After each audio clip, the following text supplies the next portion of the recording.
Praise the Lord. प्रभूच्या नावाला धन्यवाद देतो. प्रभूच्या नावाला उंचावतो. प्रियांनो, प्रभू महान आहे, चांगला आहे. त्याच्या सांगण्याशिवाय कोणतंही कार्य, कोणतीही सेवा होऊ शकत नाही. आणि कोण कोणत्या विचारात आहे, कोणत्या प्रकारात आहे, त्यांची सध्याची परिस्थिती काय आहे, प्रभूला सर्व काही माहीत आहे. आज मला सेवेला जाण्यासाठी वेळ झाला, म्हणून देवबापाने मला तिकडं न जाण्याची सूट दिली, पण इकडे येण्याचे माझ्या मनात विचार टाकला. आणि हे जे मी आणलं हे नंतर देण्याच्या विचारात होतो. म्हणलं जेव्हा आपण प्रेयरला जाऊ त्यावेळेला देऊ ये. पण देवबापाने माझ्या मनात संध्याकाळी अचानक विचार टाकला की तू तिकडं नाही चाललं, ते इकडं जा, या वस्तू देण्याच्या निमित्ताने जा. आणि मग रस्त्याने डोक्यात विचार आला, मला आपण थोडीशी चर्चा करू आणि थोडीशी शॉर्ट अँड स्ट्रीट प्रार्थना पण घेऊ. आणि मग जो विचार डोक्यात ठेवून मी इथपर्यंत आलो ते देवबापा आता करत आहे. म्हणून भक्तीची सुरुवात आपली मनातही प्रार्थना करतील. प्रार्थना करू. पवित्र पवित्र पवित्र पवित्र पवित्र हे आमच्या अतिथो सयादिस परमेश्वरा प्रभू, तुला उंचावितो, तुला गौरवितो, तुला मान मी मध्ये ते माझ्या बाप्पा. प्रार्थना करते प्रभू, आज दिवसभर सांभाळून या सायंकाळच्या समय प्रभू परमेश्वरा, तुझ्या सेवकाला वचन सांगण्यासाठी तू घेऊन आलास प्रभू. तुझ्या नावाला मी धन्यवाद देते माझ्या बाप्पा. प्रार्थना करते माझ्या देव बाप्पा, प्रभू तुझा दास जो काही संदेश सांगणार आहे माझ्या देव बाप्पा, ते वचन प्रभू तू आशीर्वादित कर. आणि ते वचन सांगण्यासाठी परमेश्वरा तू त्यांना लागणार सहाय्य मार्गदर्शन दे देव बाप्पा. इथे बसल्या प्रभू सर्वांना दे बाप्पा तू आशीर्वादित कर प्रभू. एवढी लहान नम्र प्रार्थना धन्यता प्रभू येशू ख्रिस्त याच्या गोड आणि पवित्र नावाने केली म्हणून पित्यातो आहे. आमेन. डोळे बंद असताना आपण छोटस एक कोरस गाऊ आणि मग संदेशाकडे येऊ आपण.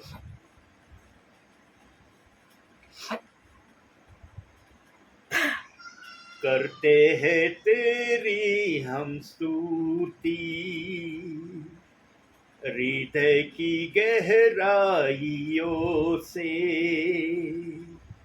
करते हैं तेरी हम स्तुति, हृदय की गहराइयों से। यीशु तू ही है हमारा प्रभु। यीशु तू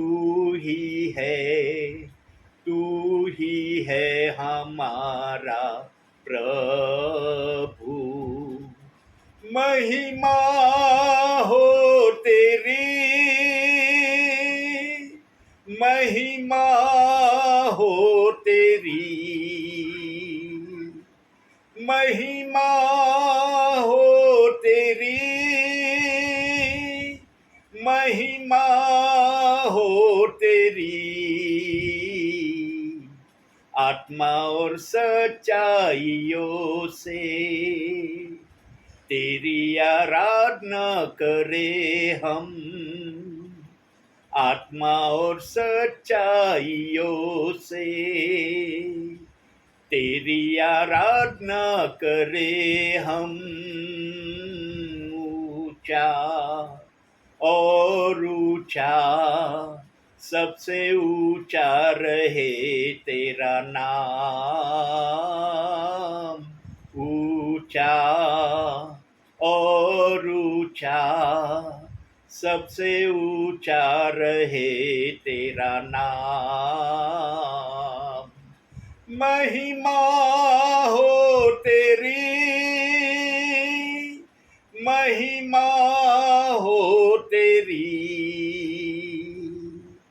महिमा हो तेरी, महिमा हो तेरी। करते हैं तेरी हम स्तुति, हृदय की गहराइयों से करते हैं तेरी हम स्तुति, हृदय की गहराइयों से।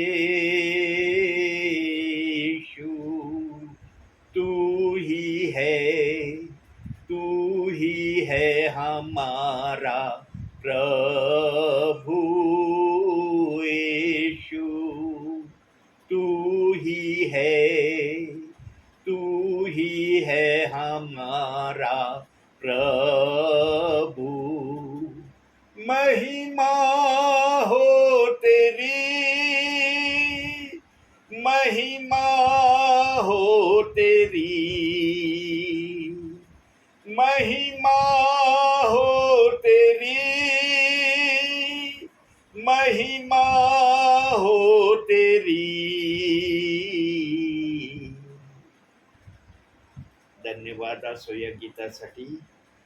प्रियांनो, अतिशय जसा कुचका धागा असतो ना, कुचका धागा ज्याची गॅरंटी नसते, आपला हात जरी जरासा जोरात लागला तर तो तुटतो, असा हा अंतिम समय आहे.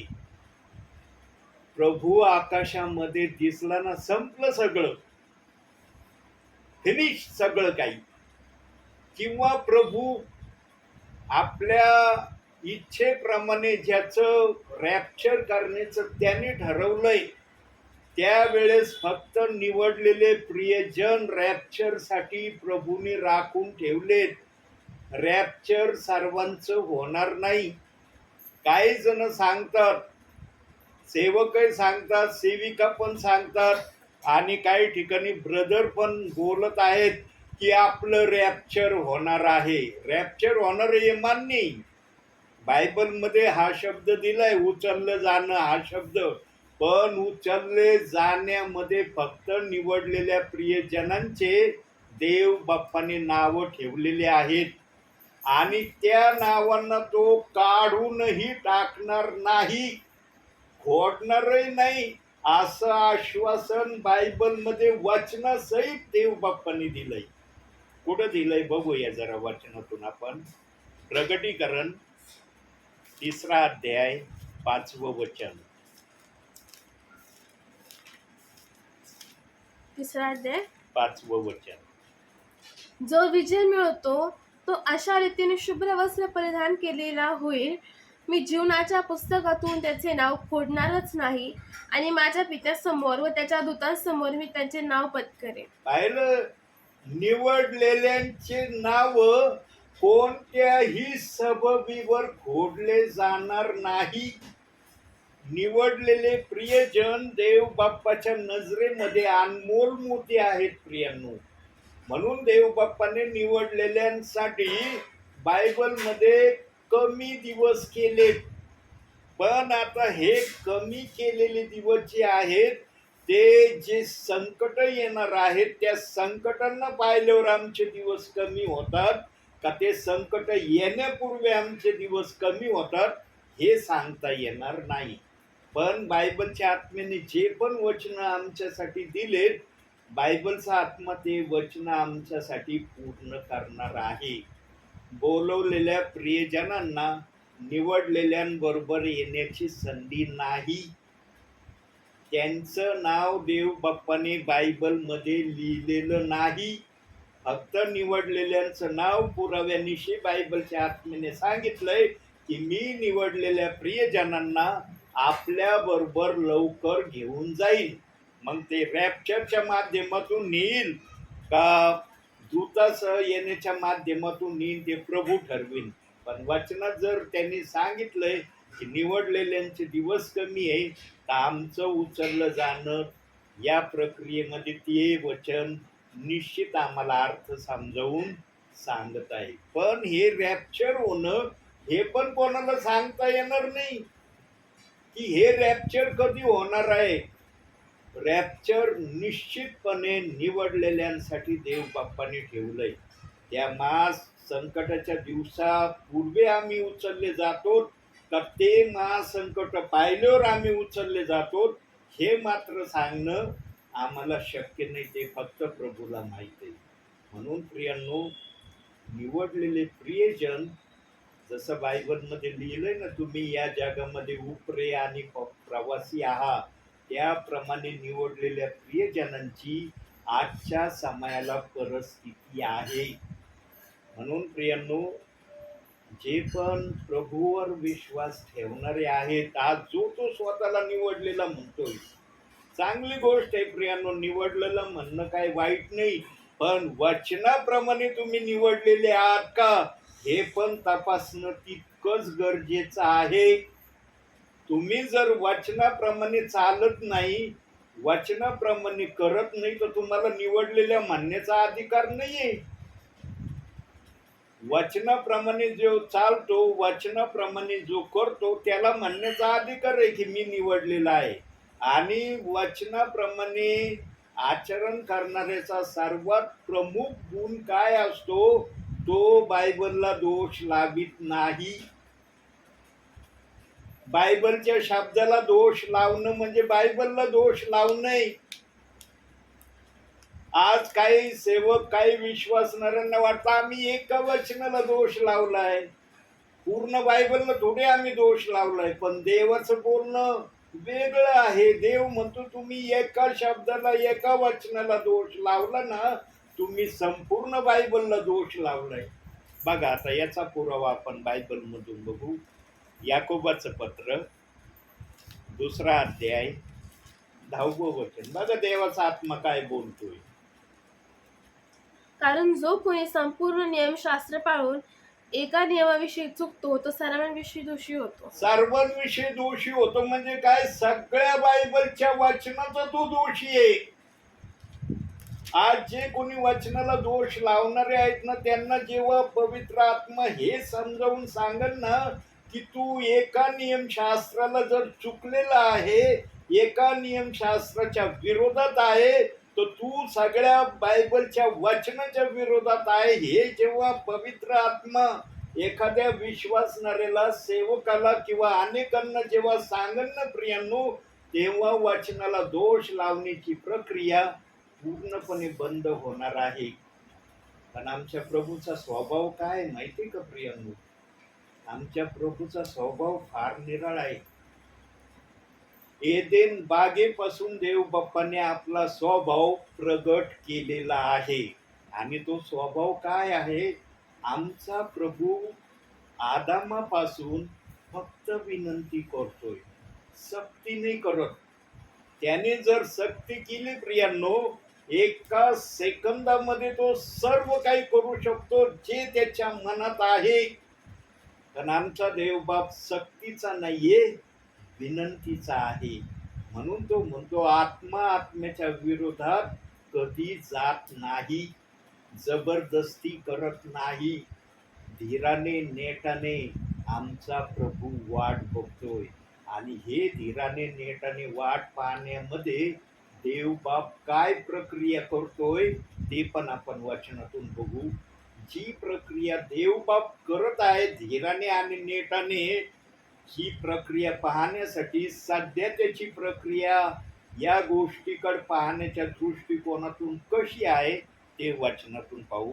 इर्मियाचं पुस्तक 13वा अध्याय 17वं वचन. हे एक सारखं चाललंय प्रभूचं, रात्रंदिवस चाललंय. 13-17 ना. हो. पण तुम्ही ऐकले नाही, तर तुमच्या गर्वामुळे माझं हृदय एकांती शोकाकुल होईल. परमेश्वराच्या कळपाचा पाडाव होतो म्हणून मी रडेन, माझ्या डोळ्यातून टपटप आसवे गळतील. एक सारखा आमचा प्रभू रडत आहे. फार थोड्या विश्वासणाऱ्यांना, फार थोड्या सेवकांना कदाचित हे वचन माहीत असेल. आणि पवित्र आत्म्याने ज्यांना हे वचन समजावून सांगितलंय ना प्रियांनो, त्यांच्यामध्ये सुधारणा झालेली आहे. पण ज्यांनी हे वचन वाचलंय किंवा ऐकलंय पण या वचनाला गंभीरतेने आपल्या जीवनात उतरवलं नाही ना, त्यांना या वचनाचा आजही काय वाटत नाही. ते म्हणतात देवाचं वचन आहे, देव काही करू शकतो. देवाला रडवायचा आम्हाला अधिकार नाहीये. देव काही करू शकतो हे मान्य आहे, वचनात तो बोललेला आहे, मी आज संभव करणार आहे. पण देवाने हे नाही सांगितलं तुम्ही मला रडवा. का रडतोय प्रभू? तिथं कोणतं संकट आलंय प्रभूवर की तो एक सारखा रडतोय? त्याच्या डोळ्यातून टप टप टप टप अश्रू भूमीवर पडत आहे. वचनामध्ये सांगितलंय आम्ही जर रडलो ना तर आमच्या अश्रू बुदलीत भरून ठेवतो देव. आमच्या अश्रूंना एवढी मोठी किंमत आहे. आमचे पापी अश्रू आहेत. फक्त प्रभूच्या क्षमेमुळं आम्ही क्षमा प्राप्त झालो पापावर, पण आम्ही पापी हा स्वभाव आमचा आदामापासून देव बाप्पाने आम्हाला पापी गणलेला आहे.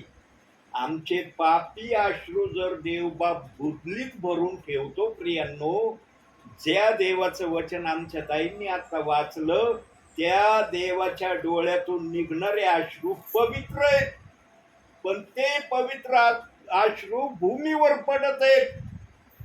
आमच्या अश्रूंना किंमत आहे, देव बाप्पाच्या अश्रूंना का किंमत नाही? कारण देव बाप्पाच्या अश्रू ज्या पण ठिकाणी पडत आहेत ना, त्या ठिकाणच्या जागेला, त्या भूमीला आणि त्या ठिकाणी राहणाऱ्या विश्वासणाऱ्यांना देव बाप्पाचे अश्रू हेच बोलत आहे, वचनाला दोष लावणं बंद करा. दोष जोपर्यंत तुम्ही वचनाला लावता तोपर्यंत माझ्या डोळ्यातून अश्रू पाडताना तुम्ही पाहाल. ज्यांना आत्मा आहे आणि ज्यांच्या हृदयात आत्मा बोलतो ना प्रियांनो, त्यांनाच त्या वचनाचं महत्व कळणार आहे आणि तेच त्या वचनाला गंभीरतेने आपल्या जीवनात उतरवून आपल्या ख्रिस्ती जीवनाला प्रभूच्या नावाने व्यवस्थित करणार. पण ज्यांना पवित्र आत्मा त्या वचनातून बोलत नाही ना, त्यांना काही वाटत नाही त्या वचनाचं. कित्येक जणांनी ते वचन वाचलं असेल, पण काय बोलतंय ते वचन, काय सांगतंय ते वचन? प्रभू परमेश्वर पहिला शब्द बोलत आहे त्या वचनामध्ये, पण तुम्ही ऐकणार नाही. या वाक्याने त्या वचनाची सुरुवात आहे. देव बाप पहिला शब्द टाकतोय की जे तुम्ही वाचणार आहात, ऐकणार आहात, ते तुम्ही करणार नाही हे मला माहित आहे. पण ज्याच्यामध्ये पवित्र आत्मा असतो ना, तो आत्मा त्याला सुधारण्यासाठी बोलतो. आमच्यामध्ये जो पवित्र आत्मा देवाने ठेवलाय ना, तो बोलणारा आत्मा आहे, मुक आत्मा नाही आमच्यामध्ये. ध्यानात ठेवा. जे कुणी आज म्हणतो ना मी पवित्र आत्मेने भरलोय, माझ्यामध्ये पवित्र आत्मा आहे, तो आत्मा शांत आत्मा बसणारा नाही, तो बोलणारा आत्मा आहे, शिकवणारा आत्मा आहे, नीटनेटके रस्ते दाखवणारा आत्मा आहे, धोक्यापासून सिग्नल देणारा आत्मा आहे. काय काय आत्म्याची उदाहरणं सांगतोय आत्मा. आत्मा गप नाही बसत प्रियांनो. ज्यांच्या हृदयात आत्मा बोलतो तो तर गप्प बसणार नाही. हे देवाची परिभाषा आहे प्रियांनो. मागच्या वेळेला आपण एका वचनासाठी अडखळलो होतो आणि मी संदेश देतानाच बोललो होतो की एक वचन उधार राहिलं. पुढच्या वेळेला त्या वचनाचं मी तुम्हाला ते वचन दाखवीन. जिथं अडखळलो होतो ना मी, तू ज्याला तू चालशील पण ते तुला बुडवणार नाही, नद्या तुझ्यावर प्रहार करणार नाही, तू आगीतून जाशील पण आग तुला पोळविणार नाही. तोही वचन आपण बघू. यशायाचं पुस्तक 43वा अध्याय 2रं वचन. तिथं तो शब्द लिहिलाय.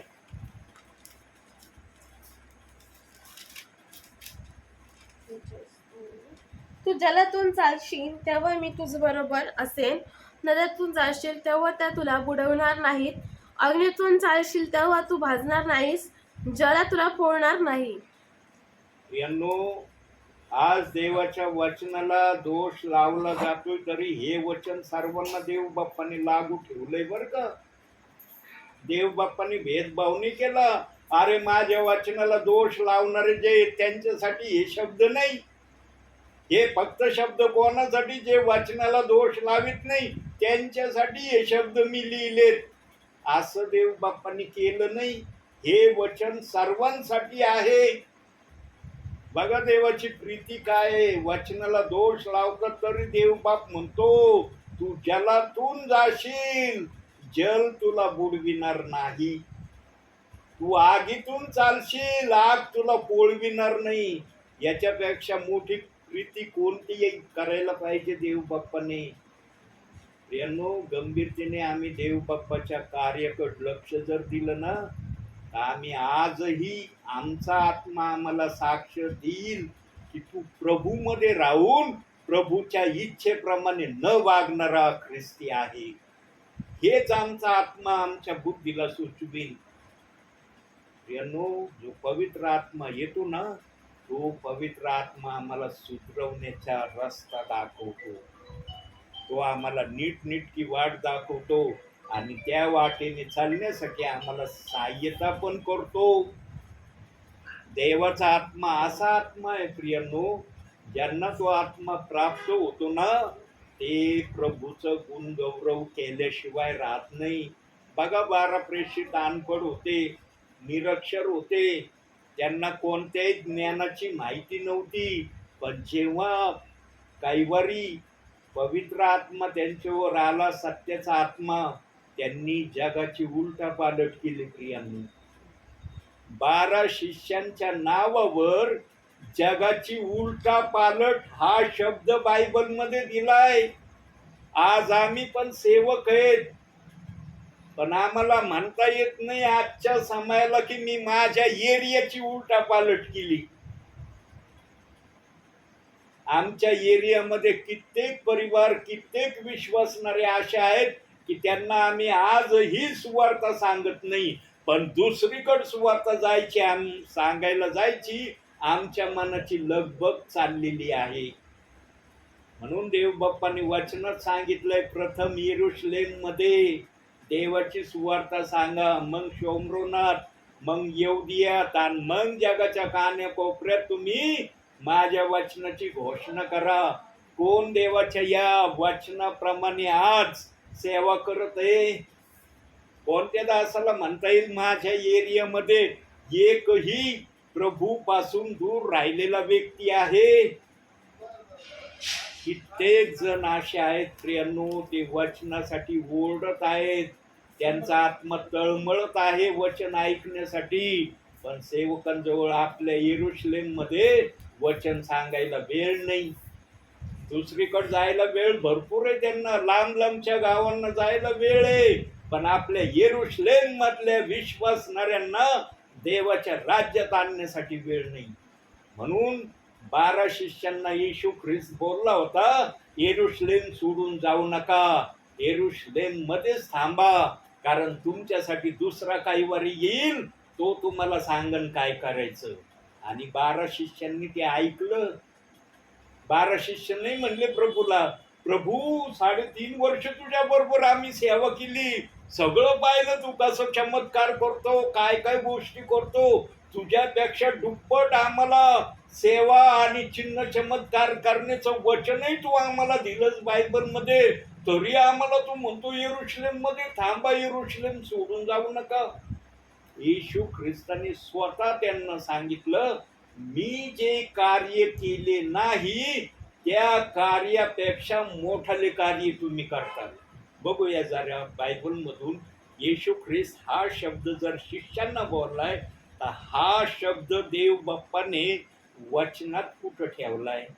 काढूया आपण त्यासाठी. प्रेषितांची कृत्य 5वा अध्याय 15, 16, 17.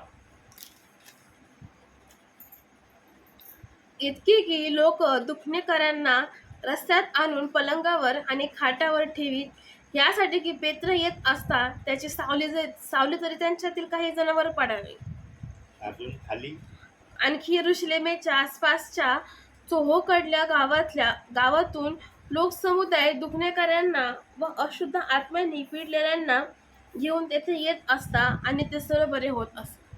बघितलं, बायबलचा आत्मा कुठंच आम्हाला वचनात सांगत नाही प्रियांनो की येशू ख्रिस्ताच्या सावलीने आजारी बरे झाले, पण बायबलचा आत्मा आम्हाला हे सांगतो की पेत्राच्या सावलीने कोणताही आजारी असला तो बरा झालेला आहे, तो बरा झालेला दिसला, हे बायबलचा आत्मा आम्हाला सांगतोय. आणखी एक शब्द येशू ख्रिस्त 12 शिष्यांना बोलला, तो पण शब्द पाहू आपण. योहानकृत शुभवर्तमान 14वा अध्याय 12वं वचन. बघा इथं किती ठाम शब्द बोललाय 12 शिष्यांसाठी. मी तुम्हाला खचित खचित सांगतो, मी जी कृत्य करीतो ती माझ्यावर विश्वास ठेवणाराही करील, आणि त्यापेक्षा मोठी करील, कारण मी पित्याकडे जातो. बघितलं, माझ्यापेक्षा मोठी कृत्य करीन, जे मी केलं नाही त्यापेक्षा मोठं कृत्य तुम्ही या 12 शिष्यांकडून पाहाल. म्हणून आमच्यासाठी केरळमध्ये कोण आलं माहितीये ना? थोमा आला, आणि तिथून भारतामध्ये देवाचं वचन आलं. कारण देवाच्या शिष्यांना हा आशीर्वाद देव बाप्पांनी दिला होता की तुमचे पाऊल ज्या भूमीवर पडतील ती भूमी प्रभूची होणार. आज केरळमध्ये बघा प्रियानो, बहुतांशी सर्व ख्रिस्ती विश्वासणारे आहेत केरळमध्ये. बहुतांशी. एक शिष्य त्या भूमीवर गेला, त्या गावात राहिला, पण अख्खं केरळ राज्य प्रभूला ओळखणार झालं. एवढ्या मोठ्या आशीर्वादाने हे 12 शिष्य आशीर्वादित झालेले होते. पण जेव्हा येशू म्हणलं ना यरूशलेम सोडून जाऊ नका, तेव्हा हे शिष्य नाही म्हणले आमच्या हातून काय काय कार्य होण्याचं तू सांगितलं ना आम्हाला, काय यरूशलेम मध्ये थांबायची आज्ञा देतो. यांनो 12 शिष्य यरूशलेम मध्ये जरी थांबले ना, यरूशलेम मध्ये थांबून त्यांनी 108 जणांना प्रभू मध्ये आणलं. स्तुती आराधनेच्या द्वारे त्यांच्या स्तुती आराधनेच्या शब्दामध्ये असा पावर होता, असा आवाज होता, ज्यांच्यापर्यंत तो आवाज गेला ते प्रियजन शिष्यांप्रमाणे प्रभूचे झाले. म्हणून पेंटिकॉस्टच्या दिवशी 120 जणांवर अग्नीच्या जिभा उतरल्या असं बायबल आम्हाला शिकवतं. प्रेषितांची कृत्ये 2 अध्याय 1 ते 3 वचनामध्ये या गोष्टी आम्ही वाचतो. शिष्यांच्या शब्दाच्या आवाजामध्ये देव बाप्पाने पावर ठेवला होता. प्रियांनो, शिष्यांची फक्त स्तुती आराधना 108 जणांनी ऐकली आणि ते प्रभूकडे आले. पण हे 108 जण जे प्रभूकडे आले ना, याच्याविषयी वेगळंच काही जण सांगतात. प्रियांनो, हे नाही सांगत की शिष्यांच्या या प्रार्थनेमुळं किंवा शिष्यांच्या सुवार्तेमुळं 108 जण प्रभूच्या राज्यात आले. वेगळ्याच गोष्टी सांगतात. हे 108 जण कसे आले? प्रियांनो, देवाचं वचन न बदलणारं वचन आहे. आणि देवाने आधी वचन दिलंय, आकाश पृथ्वी नाहीत तशी होतील, माझी वचने नाहीत तशी होणार नाही. पण काही ठिकाणी देव बाप्पाने आपले वचन गुप्त ठेवलेत, ते उघड करून आम्हाला सांगितले नाही. म्हणून देव बाप्पाच्या आत्म्याने जे प्रभूची सेवा करणारे आहेत त्यांना एक अभिवचन दिलंय. काय अभिवचन दिलंय? वचनातून पाहूया. कलसेकराचं पत्र 1 अध्याय 26वं वचन. जे रहस्य युगानुयुग पिढ्यानपिढ्या गुप्त ठेवलेले होते, परंतु आता त्याच्या पवित्र जनांना प्रकट झाले आहे, ते हे वचन होय.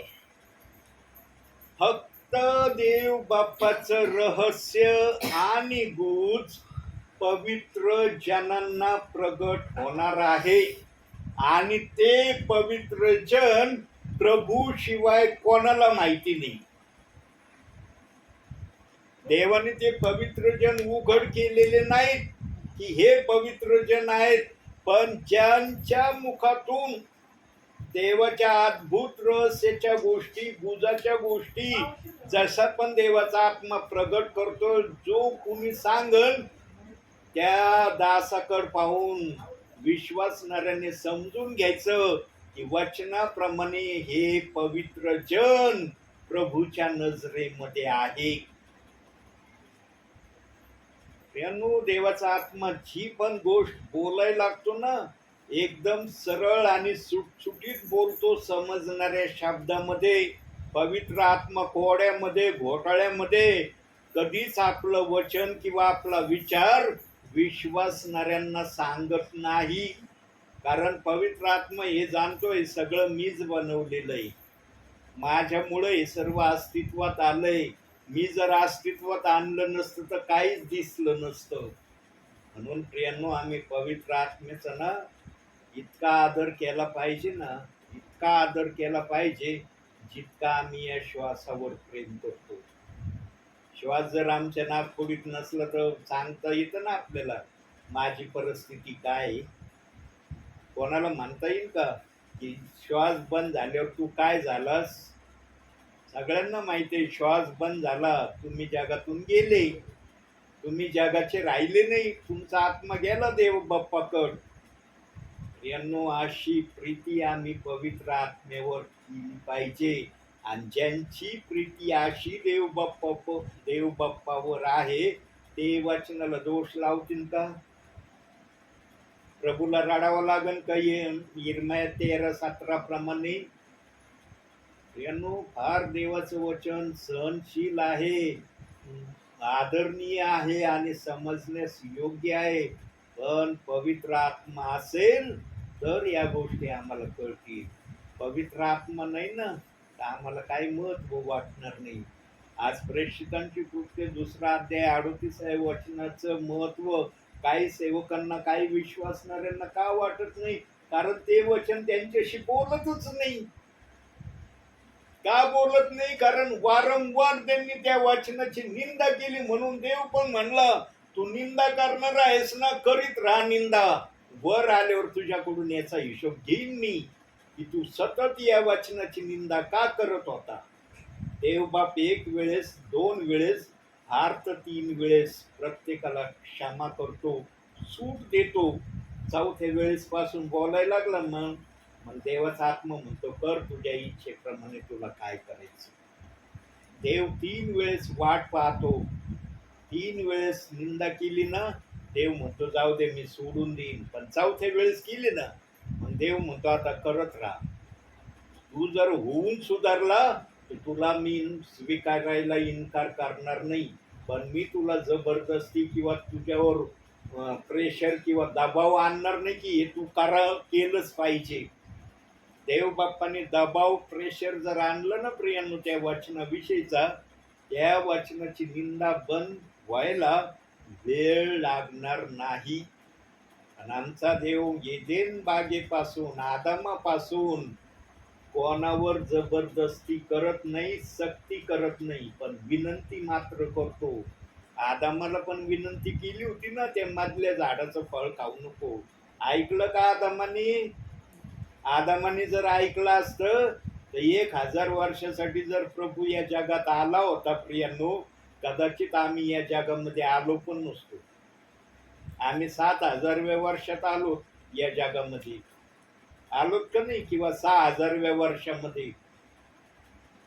देव 1000 वर्षाकरता आला होता. म्हणजे आदाम आणि आदामाची जी पिढी होती, आदाम जर 930 वर्ष जगला तर आणखी 70 वर्ष जर त्याच्यात टाकले तर 1000 वर्ष आदाम राहिला असता. आणि त्या पिढीमध्ये जेवढे आले असते ना आदामाच्या थ्रू, तेवढेच प्रियजन घेऊन प्रभू वर गेला असता. आम्हाला तर या जगामध्ये येण्याची संधी पण मिळाली नसती. पण आदामाने सगळ्यांना जगामध्ये आणण्यासाठी प्रभूला मजबूर केलं. पाठव यांना, पाठव त्यांना. तरी प्रभूने काही जणांना जगात नाही पाठवलं. आणि ज्यांना जगामध्ये नाही ना पाठवलं प्रभूने, ते प्रियजन प्रभूकडे विनंती करत राहिले, आम्हाला जगात पाठव. पण प्रभू म्हणलं नाही, तुमचं नाव नाहीये जगामध्ये पाठवण्याच्या लिस्टमध्ये, मी तुम्हाला घेतलेलं नाही. तुम्ही किती विनंत्या, प्रार्थना, किती मला स्तुतीचे यज्ञ अर्पण केले, तरी मी तुमचं नाव जगामध्ये पाठवण्याच्या लिस्टमध्ये लिहू शकत नाही. तुमचं नाव फक्त माझ्या चरणाजवळ स्तुती आराधना करण्याच्या लिस्टमध्ये आहे. आणि तुम्ही ते मला करतच आहात. पण तुम्ही पण जगामध्ये जाण्याची माझ्याकडे मागणी करत आहात. कुठं दिलं हे? जे आता पवित्र आत्मा बोलला, हे विश्लेषण कुठं आहे? काढूया आपण. लूकाकृत शुभवर्तमान 10 अध्याय 24 वचन.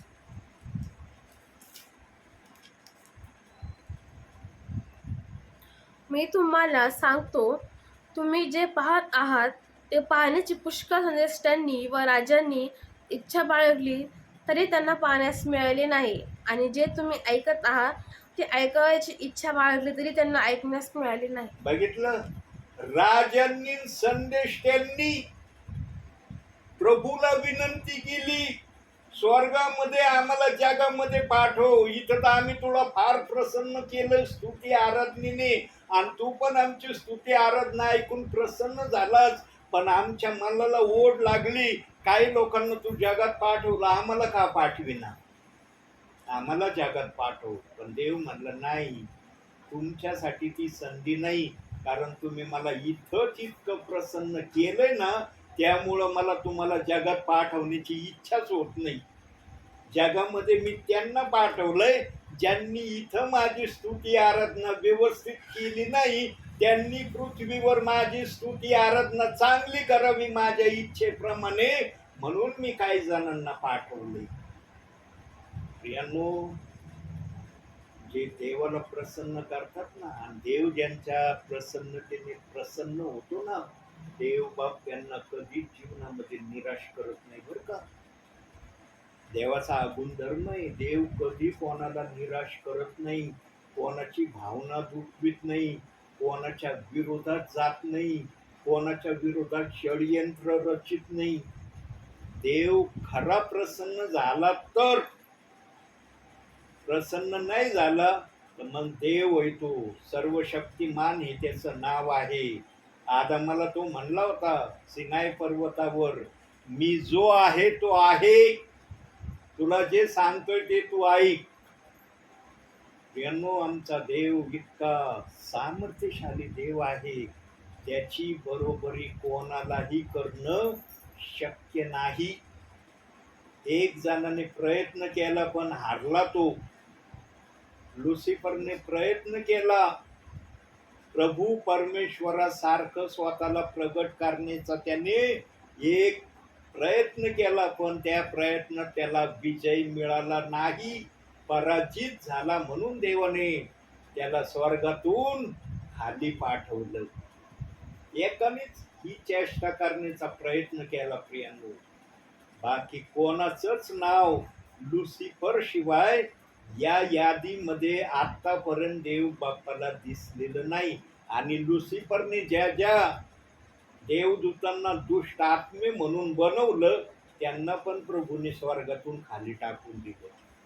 स्वर्गामध्ये जे देवदूत आहेत ना, ते पवित्र आहेत, आणि प्रभूची ते रात्रंदिवस स्तुती आराधना करते. म्हणून प्रगटीकरणात सांगितलंय, देवदूत रात्रंदिवस प्रभूला पवित्र पवित्र पवित्र, जो तू आहे, जो होता आणि जो येणार आहे, या शब्दाने स्वर्गामध्ये आवाज करत आहे.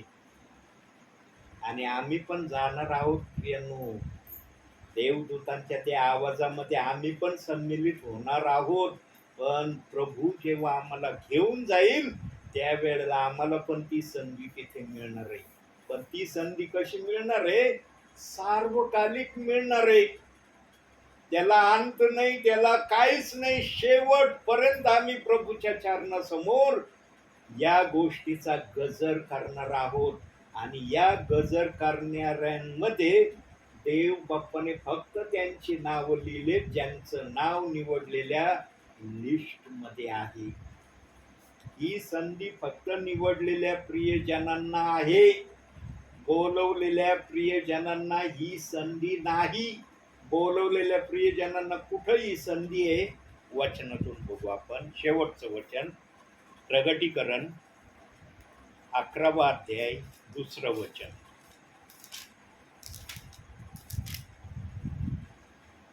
तरी मंदिराबाहेरचे अंगण काय सोड, शब्द आलाय? तरी मंदिराबाहेरचे. मंदिराबाहेरचे, मंदिराच्या आतले नाही, बाहेरचे. आवाज वाढा. तरी मंदिराबाहेरचे अंगण सोड, त्याचे माप घेऊ नको, कारण ते परराष्ट्रीयांना दिले आहे, आणि ते 42 महिने पवित्र नगर तुडवतील. बोलवलेल्या प्रियजनांना देव बाप परराष्ट्रीय म्हणतो. देवाच्या डिक्शनरीमध्ये बोलवलेल्यांची ओळख काय आहे? परराष्ट्रीय. आणि परराष्ट्रीय लोक अंगणामध्ये माझी स्तुती आराधना करते, त्यांना आत येऊन स्तुती आराधना करण्याची परवानगी नाही. का परवानगी नाही त्यांना मंदिराच्या आत येऊन प्रभूची स्तुती आराधना करण्याची? कारण त्यांनी देवाचं ऐकलं नाही पृथ्वीवर. म्हणून ऐकण्याला फार मोठं स्थान आहे बायबलमध्ये. जो ऐकतो ना त्याचं कल्याण होतं. जो ऐकतो ना तो स्वर्गात जातो. जो ऐकत नाही ना त्याला अंगणामध्ये थांबावं लागतं. आणि जो अंगणात थांबतो त्याला देव बाप परराष्ट्रीय या शब्दाने त्याचं नाव देवाने ठेवलंय. पण या परराष्ट्रीयाला पण वेगळ्याच तऱ्हेने काही जण सांगत आहेत. प्रियांनो, देवाचं वचन मोडून तोडून काही पण सांगितलं जाऊ शकत नाही. देवाच्या आत्म्याने जे वचन ज्या अर्थाने ज्या अनुषंगाने ठेवलंय ते सांगायला पवित्र आत्मा समर्थ आहे. पवित्र आत्मा कोणाला घाबरत नाही. पवित्र आत्मा मनाचा मालक आहे. त्याने जर लिहिलंय ना तर त्याने अर्थ पण बनवलेला आहे. पवित्र आत्मा असेल तर तो सांगन. बोलवलेल्यांचे नाव परराष्ट्रीय हे देव बाप्पाच्या आत्म्याने नाव ठेवलंय. आणि हे प्रियजन अंगणाच्या बाहेर असणार आहे. अंगणाच्या आत नाही किंवा स्वर्गाच्या आत नाही, बाहेरचे लोक. पण आम्ही धन्य आहोत, आम्हाला देवाने आत येण्याची परवानगी दिली. का दिली? कारण आम्ही वचनाला दोष लावित नाही. वचनाच्या विरोधात आम्ही जात नाही. वचनाला आम्ही कुठल्या प्रकारचं अपशब्दाने दुखवित नाही. आम्ही आदर सन्मान करतो. देव बाप्पा तुझं वचन आहे, तू लिहिलं, तुझ्या मनात जे होतं त्या अनुषंगाने ते लिहिलं. आम्हाला कळत नाही आम्ही मान्य करतो, पण तुझ्या आत्म्याने आम्हाला समजावून सांगितलंय ना, आम्ही विश्वास ठेवतो की हेच ते आहे ज्याचं तू आम्हाला कळवलंय. म्हणून ऐकण्याच्या प्रक्रियेमध्ये जो असतो ना प्रियांनो, तो आशीर्वादित झाल्याशिवाय राहत नाही. आणि जे आशीर्वादित होण्याच्या प्रक्रियेमध्ये देव बाप्पाने ज्यांना आणलंय ना त्यांच्यापर्यंत देवाचे सेवक जाऊन आज सेवा करत आहे. सेवक कधी वेळ घालवायला कोणत्या ठिकाणी जात नाही प्रियांनो. लक्षात घ्या, हा शब्द पवित्र आत्मा वारंवार या शब्दाला उच्चारण करतोय. कारण पवित्र आत्म्याला या प्रार्थने संबंधाने काही जणांमध्ये दिसलंय की माझ्या प्रार्थनेला काही जणांनी काय नाव दिलंय किंवा काय नावाने या शब्दाला ते ओळखू राहिले. देवाचा सेवक वेळ घालवायला कोणत्याही ठिकाणी देवाचा आत्मा कधी पाठवणार नाही. जो आत्म्याने येतो ना त्याच्यासाठी हे शब्द आहे. जो बुद्धीने जातो ना त्याच्यासाठी काय असेल मला माहिती नाही. म्हणून प्रियांनो, स्वर्गामध्ये येण्याचा सर्वात मोठा पहिला गुणधर्म हा आहे, बायबलला दोष लावू नका. बायबलच्या वचनाला दोष लावू नका. इथपासून तुमच्या ख्रिस्ती जीवनाची जर सुरुवात असेल ना, तुमचं स्वर्गामध्ये जाणं निश्चित होईल. जे वचनाला दोष न लावणारे देवबाप त्यांना ओळखीत आहे आणि त्यांना तो हार हालमध्ये आपल्या राज्यामध्ये घेतल्याशिवाय राहणार नाही. ते जरी हरवलेल्या मेंढरासारखे हरवलेले असले ना, प्रभू शोधून आणीन त्यांना. तुम्ही हरवलात ना, चला मी तुम्हाला दाखवतो तुम्हाला काय करायचंय. आमचा प्रभू मेंढरांचा शोध घेणारा प्रभू आहे. म्हणून त्याने एका मेंढराला शोधून आणलं. तसं आज जे प्रेषित 2:38 वचनाच्या विरोधात चाललेत ना, त्याच्यातले काही जणांना देव बाप्पाने वचनाप्रमाणे आपल्या राज्यात घ्यायचं ठरवलंय. म्हणून हे प्रेषित 2:38 वचनाची सुवार्ता आजही जगाच्या कानाकोपऱ्यामध्ये सांगितली जात आहे. हे वचन सांगणं बंद झालेलं नाही प्रियांनो. कुणीच म्हणू शकत नाही हे वचन सांगणं बंद झालंय. हे वचन सांगणारे सेवक सेविका ब्रदर आजही आहेत, पण ते कुठं असतील हे प्रभूला माहित आहे. या वचनाची सेवा अजून बंद झालेली नाही. आणि जेव्हा देवाच्या इच्छेप्रमाणे या वचनाप्रमाणे विश्वासणारे सेवक देवाच्या राज्यात आलेलं प्रभूला दिसेल, त्यावेळेस हे वचन सांगायचं देव बापच थांबवणार आहे. आणि जेव्हा हे वचन सांगायचं थांबवलं जाईल, तेव्हा आमचं प्रभूच्या दरबारात जाणं निश्चित होणार आहे. म्हणून प्रभू काय बोलला होता मत्ते 28 अध्याय 20व्या वचनामध्ये, वाजवाळ ते एवढं वचन, 28 अध्याय 20वं वचन, हा प्रभूचा शब्द आहे.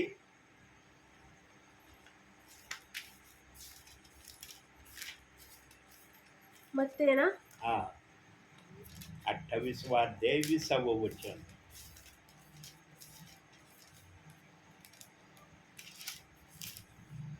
जे काही मी तुम्हाला आज्ञा दिली ते सर्व त्यास पाळावयास शिकवा आणि पहा युगाच्या समाप्तीपर्यंत मी सर्व दिवस तुमच्या बरोबर आहे. युगाच्या समाप्तीपर्यंत, काय शब्द आलाय तिथं? युगाच्या समाप्तीपर्यंत, म्हणजे जोपर्यंत हे प्रेषित 2:38 वचन सांगण्याची प्रक्रिया आहे, तोपर्यंत या वचनाचे विश्वासणारे काही सेवक देवाच्या राज्यात येण्याचं बाकी आहे.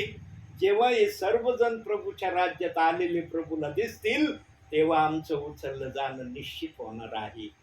म्हणून आता प्रभूचं पण हे कार्य, ही सेवा जवळजवळ पूर्णत्वाच्या मार्गावर आली.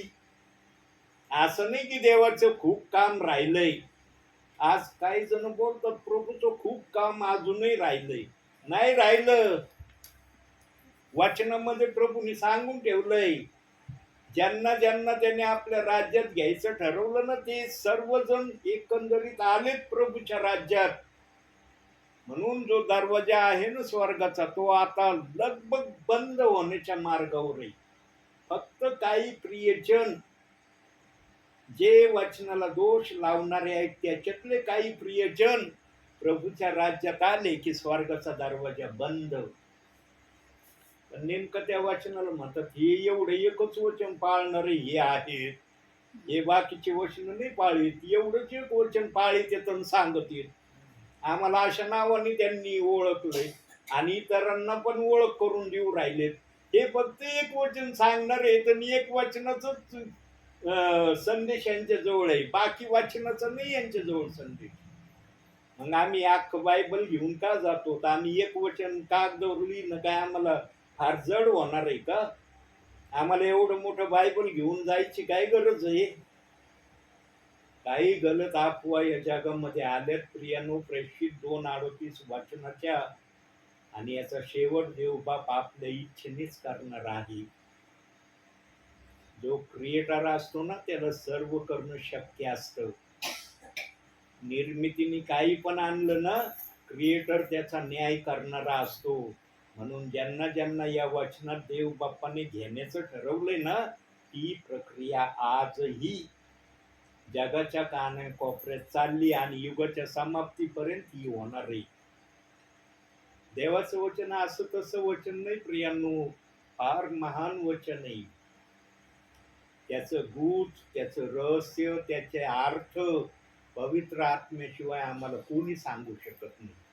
म्हणून आमच्याजवळ पवित्र आत्मा आहे किंवा नाही हे तपासणं या अंतिम समयामध्ये फार गरजेचं आहे. आणि ज्यांना खात्री शाश्वती मिळेल ना, माझ्याजवळ पवित्र आत्मा आहे, तो देवाला उंच केल्याशिवाय राहणार नाही. त्याला तो आत्मा कधी शांत बसू देणार नाही. तो म्हणन, ज्या देवाने तुला पाठवलंय त्या देवाचा धन्यवाद कर, त्याचे उपकार विसरू नको. आणि काही जण करतात असं. बसलं ना तुम्ही प्रार्थनेला, तुमच्या घरातले प्रियजन गेलेत ना आज बर्थडेच्या कार्यक्रमाला, तरी बसलत नाही. तर तुम्ही मला म्हणले का नाही ना ब्रदर, आमच्या घरातले काही प्रियजन बर्थडेला गेले, आज प्रार्थना नाही झाली तर आम्हाला फार चांगलं वाटलं. म्हणले का तुम्ही असं? का नाही म्हणले?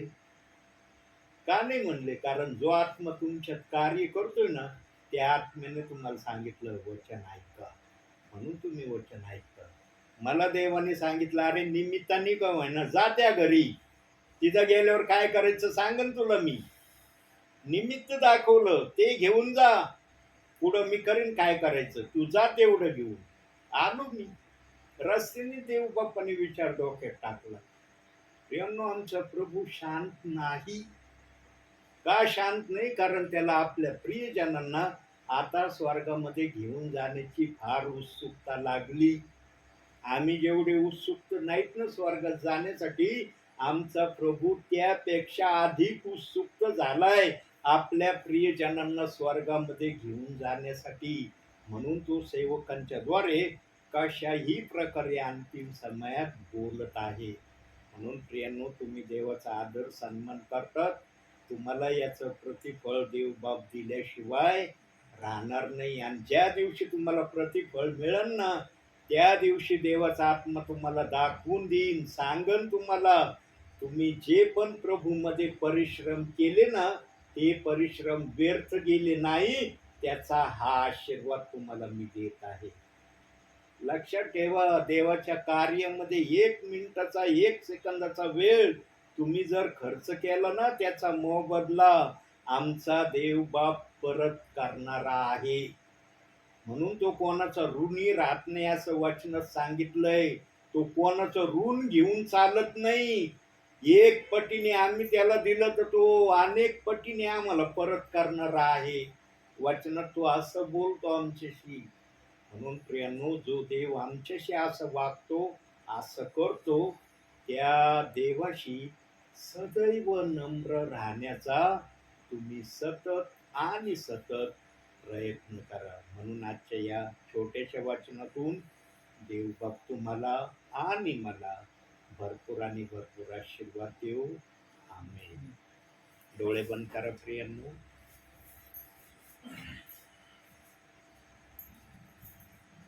काही सेकंद आपण शांत राहू. मग आपण शेवटची प्रार्थना करू.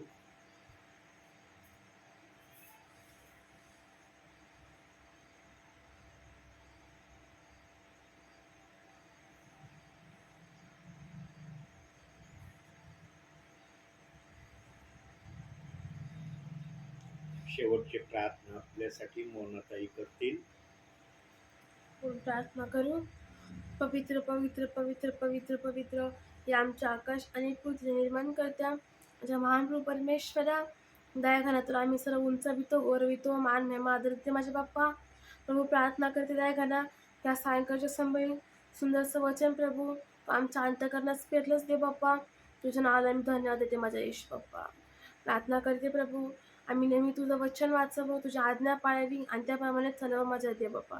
कारण की तुला फक्त एवढंच हवंय प्रभू, नीतीने वागणे, आवडीने दया करणे आणि तेव्हा समगम्य राहून नम्र भावाने चालणे. तर परमेश्वरा, तर तुझ्या वचनावर चालण्यासाठी आम्हाला सहाय्य आणि मार्गदर्शन कर दे बाप्पा. सर्व वाईट गोष्टी आमच्यामध्ये काढून टाक दे बाप्पा. प्रार्थना करते, तुझ्या सेवकांनी खूप सुंदरसं वचन पेरले प्रभू, त्यांना तू विशेष प्रकारे आश्रयित कर दे बाप्पा. तुझी सेवा करत असताना सर्व वाईट गोष्टीपासून, सैतानी हल्ल्यापासून त्यांचा तू बचाव कर दे बाप्पा. आणि इथे बसल्या प्रभू सर्वांना दे बाप्पा तू आशीर्वादित कर प्रभू. एवढी लहान नम्र प्रार्थना धन्य तारणा प्रभू येशू ख्रिस्त याच्या गोड आणि पवित्र नावाने केली म्हणून पितेतोय. आमेन. हे आमच्या स्वर्गातील पित्या, बाप्पा, तुझे नाम पवित्र मानले जाऊ, तुझे राज्य येऊ, जशी स्वर्गात तसेच पृथ्वीवरील तुझ्या इच्छेप्रमाणे हो. आमची रोजची भाकरा जमाच दे, आणि जसे आम्ही आमच्या ऋणासून सोडले आहे तसेच तो आमचे ऋणे आम्हास सोडू, आणि आम्हास परीक्षेत आणू नकोस, तर आम्हास वाईटापासून सोडव. कारण की राज्य, सामर्थ्य आणि गौरव ही सर्व काळ तुझीच आहे. आमेन. प्रभू येशू रक्त की जय. प्रभू येशू रक्त की जय. प्रभू येशू रक्त जय जयकार. आमेन. धन्य येशू नाम, धन्य येशू नाम, धन्य येशू नाम सर्व काळ. धन्य येशू नाम, धन्य येशू नाम, धन्य येशू नाम सर्व काळ. आमेन.